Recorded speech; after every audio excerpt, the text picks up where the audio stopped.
एक लड़का मार्केट जाता है और कुछ सामान खरीदता है, जरूरतमंद सौदा खरीदने के बाद जब घर के लिए चलता है तो क्या देखता है कि रास्ता में काफी भीड़ लगी हुई है। भीड़ लगी है तो भीड़ को चीरता हुआ आगे बढ़ता है तो क्या देखता है कि वहां एक लड़की है जिसे एक्सीडेंट हो चुका है। जब और आगे बढ़ता है तो क्या देखता है कि उसकी जो 2 साल पहले जिस पत्नी से तलाक हो चुका था उसकी वही बीवी है। वो फौरन ही जब देखता है तो बगैर सोचे समझे कोई देरी नहीं करता, अपनी बाइक खड़ी करता है, उस लड़की को उठाता है, एक ऑटो करता है और उसे लेकर के एक हॉस्पिटल में लेकर पहुंच जाता है। हॉस्पिटल में डॉक्टर से कहता है कि आप जितनी जल्दी हो सके, इसके सर से खून बह रहा है, इसे जितनी जल्दी हो डॉक्टर साहब इसे ठीक कीजिए। डॉक्टर साहब कहते हैं कि कुछ पैसे जमा करने पड़ेंगे। वो लड़का कहता है पैसे की कोई बात नहीं है।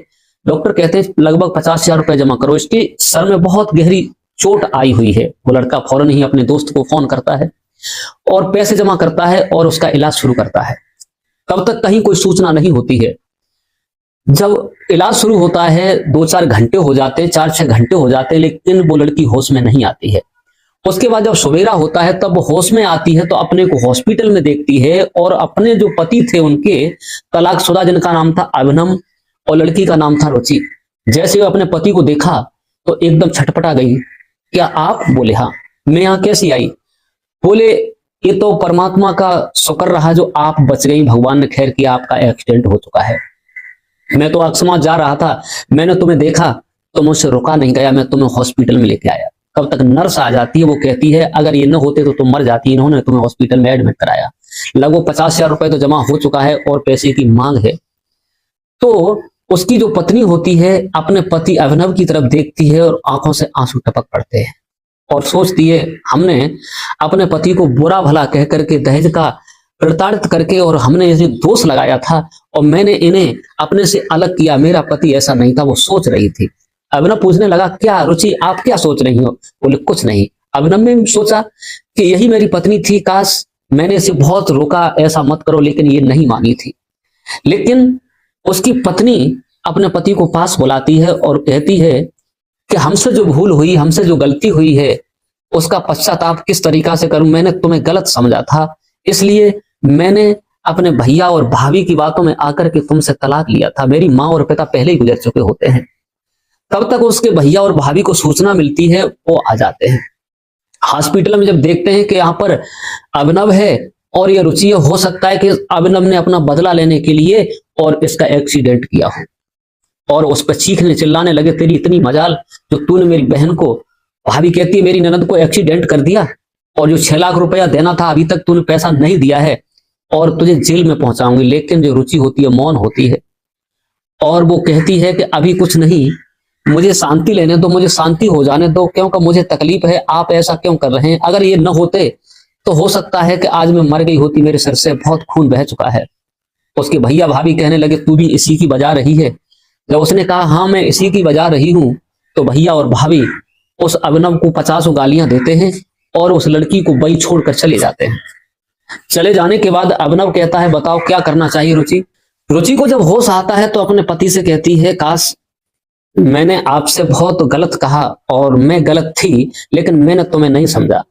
अभिनव कहता है कि 6 लाख रुपए जो देने हैं, मैं मेहनत मजदूरी करता हूं, वो 6 लाख रुपए आपके भरपाई आपको दे दूंगा। आपने डिवोर्स लिया था हमसे तलाक लिया था, मैंने लाख बार तुम्हें समझाया लेकिन तुम नहीं मानी। लेकिन तुम्हारे भैया और भाभी ने तुमसे तलाक लिखवाया और उसके बाद खुद ऐश और आराम से रह रहे हैं। अब आप बताओ आपको कितना सुकून है वहां पर?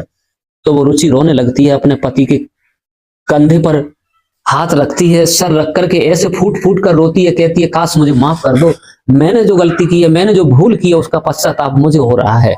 मैं अगर ऐसा नहीं जानती कि मेरे भैया और भाभी मेरे साथ ऐसा कर रहे हैं तो शायद कि ऐसा नहीं होता। अब मुझे उस घर में वापस नहीं जाना है।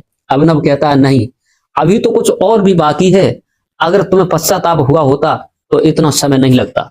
लेकिन बार बार लड़की मिन्नत करती है, कहती है कि अब उस घर की दहलीज पे कदम तो नहीं रखना है, क्योंकि जिस घर में जिंदगी बर्बाद हो, पहले तो पैसे के चक्कर में सब कुछ होता है, उसके बाद में सब ठुकरा देते हैं। 2 वर्ष ही हुए हैं, मैंने सब कुछ देख लिया है, मुझे वहां कैसे रखा जाता है, मेरे साथ क्या होता है।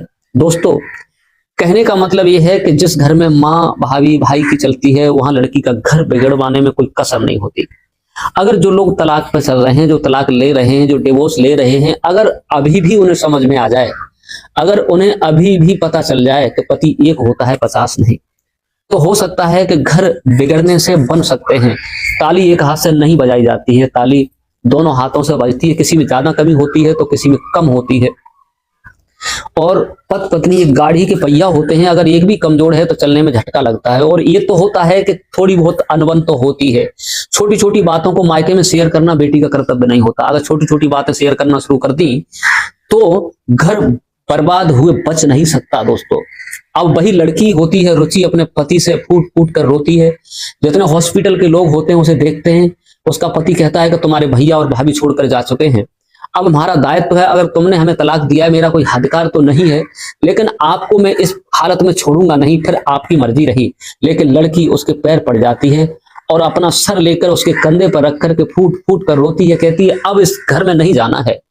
जब वो स्वस्थ होती है, एडमिट से छुटकारा मिलता है, तो वो अपने मैके नहीं जाती। अभिनव फिर भी कहता है कि भैया और भाभी से मत बिगाड़ो, लेकिन वो लड़की सीधी अपने ससुराल पहुंचती है अपने पति के साथ और अपना पुनः घर बसा लेती है।